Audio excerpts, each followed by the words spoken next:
What does that say? Yep, pretty much. So now that we got that out of the way, not like anybody didn't know that already, there's a lot going on within our Second Amendment. We haven't talked about it in a while, mainly because I just kind of wanted to gather my bearings in terms of Trump being in the White House, thinking that there's going to be a lot of changes going on, but then remembering that at the state level, states can ultimately try and pass whatever they want. And I feel like what's going on right now is a lot of states are trying to just slap Trump in the face with trying to pass these crazy bills. Well, one just got past the House, and I gotta tell you, it's pretty damn concerning. So, Colorado of all places, and it's really weird why Colorado continues to try to ban things.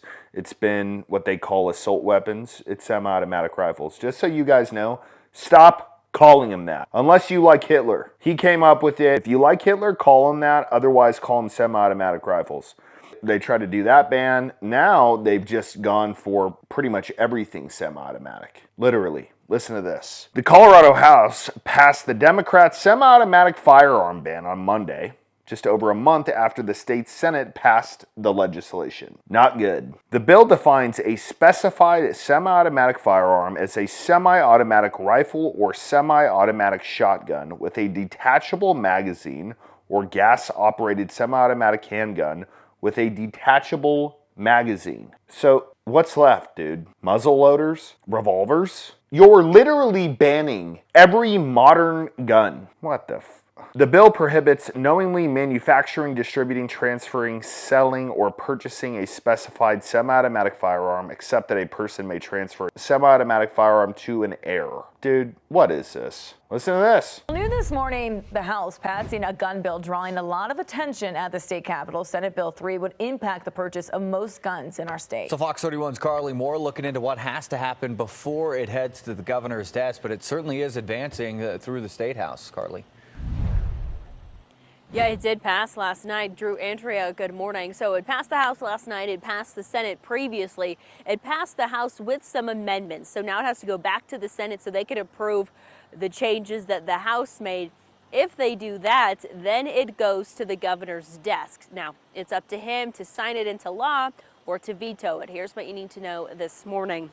People could buy a semi-automatic firearm with a detachable magazine only after taking classes and getting certified by the local sheriff's office. The bill would not impact the sale of shotguns, commonly used hunting rifles, almost all handguns, and semi-automatic guns that have fixed magazines. You understand that part of owning a firearm is to be able to reload it quickly, right? That's why the magazines are detachable. So you're saying that somebody can buy a rifle just as long as there's not a detachable magazine and they're sitting there pushing rounds in while there's a dude shooting at them in their house because they ran out of rounds? Serious? These are all people who don't understand firearms, who don't understand tactical situations, who don't understand survival ultimately. You guys look at it and you say, oh, okay, well, we think that a detachable magazine is not a part of the Second Amendment, and we don't think it's realistic. So what we need to do is we need to create some bill and say, oh,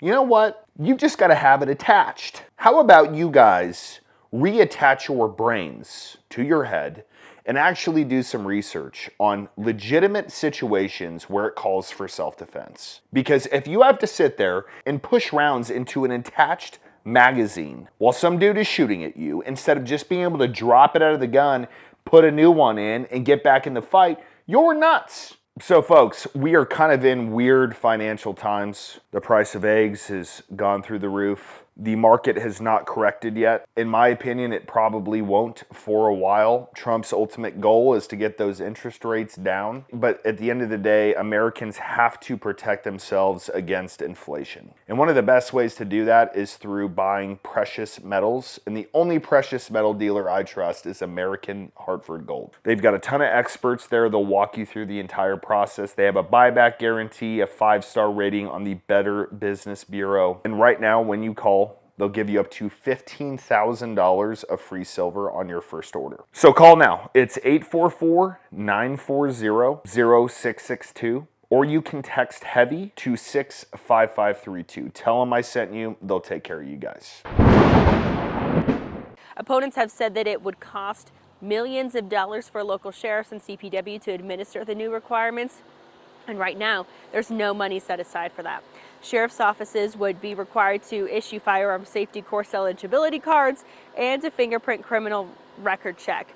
CPW would be required to make and maintain the record system that keeps track of who has done their safety course.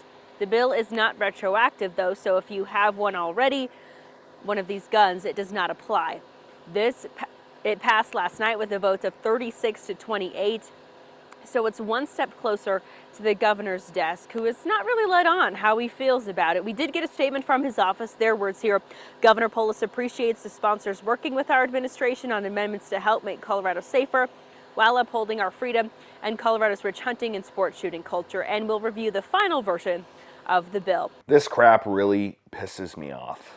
I'll be honest with you guys. The way I look at states, counties, cities, the nation is kind of like business. You have big problems, you have mediocre problems, and then you've got small problems. Logic, good business owners, they look at the big problems and they say, okay, we need to figure these out, and until these are figured out, fuck the middle and the bottom. Oh, I forgot one. Maybe you have things like way down at the bottom that are not even considered a problem. Maybe like you have one or two instances, but they're not a problem. That's what gun control is. Even with the amount of gangs, everything going on in this country, it's not a problem. People talk about it, and that's why it's a problem, because it's just talked about like crazy. But everybody ask yourself a legitimate question. Have you ever been driving down the road and just seen a gunfight? Have you ever seen somebody pull a gun on somebody? 99.9999% of people out there have never seen any of that. But somehow it's a humongous issue. If it's an issue for you, why don't you arm yourself and be prepared? Why not? I mean, that would be the logical thing to do, right? It is very rare that people get their house broken into, but to prepare for it, people put up a fence. They put up security cameras. They maybe get a dog. Instead of sitting here and complaining about it all day and making it a huge issue, what the media does is they can literally create an issue out of nothing. If they wanted to create an issue out of break-ins in homes, they could do it. All you need is a media company to focus on it, or several, and then senates and houses in states to focus on it. You've got your issue. It doesn't matter how small it is. Focus on the crap that matters right now. Until all of the big problems are solved, we don't want to hear about this.